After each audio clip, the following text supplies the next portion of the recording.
So your call to action right now is that we do what? Well, the call to action now is there be a meeting of the mind. And what I mean by a meeting of the mind, that we need to sit down with the NBA. We need to sit down with the NFL. We need to sit down with Fox. And when you say we, are you talking about the... You're talking about black leadership. Not the NAACP? Hey, they could be at the table, but it has to be every leader. Farrakhan has to be at that table.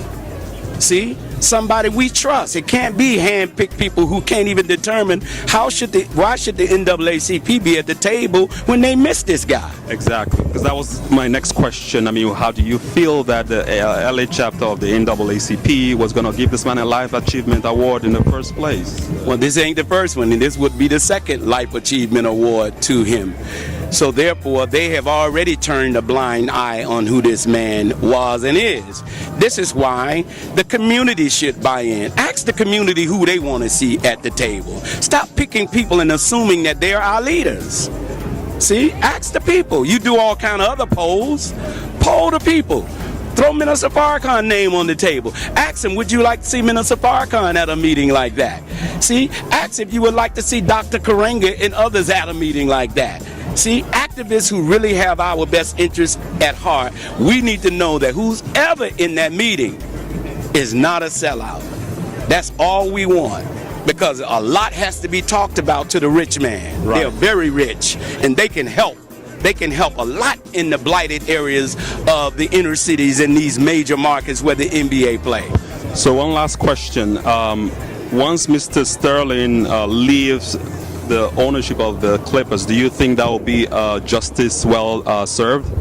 No. Justice well served, it has to, again, be determined by the 8 steps of atonement.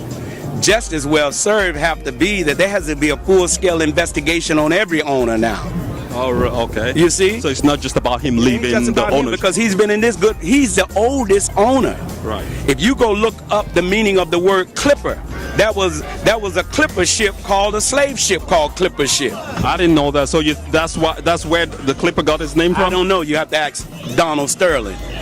You see, but due to his but what I do know is that what I do know in the book called The Secret Relationship Between Blacks and Jews, that they were the major proponents of the whole slave trade.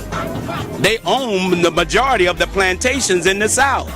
The Donald Sterling's family? No, Jewish people. Oh, Jewish. Okay, I got it. I'm sorry. Thanks for clarifying. The owners are Jewish. Okay, that makes sense. See, we need to. Journalists need to do investigate. They investigate the hell out of us. Y'all need to go investigate them, right, and vet them. Right. Find out where their money have been. Right. Find out, do the NBA and the NFL owners own prisons? See? Find out, do they own sweatshops in third world countries? Who are these people? Are they wicked owners or are they righteous owners? See? These are the kind of things now, and now that the slave athletes have woke up, now I think they need to do some research. They need to study. We need them to come to the community, and we want to empower them more. We love what the Clippers players did. Like taking off their jersey. But we need a little bit more from them. Correct. Yes. Thank you very much for your time. I appreciate it. Thank you. It's been a pleasure. Brother. My pleasure. Thank you, sir.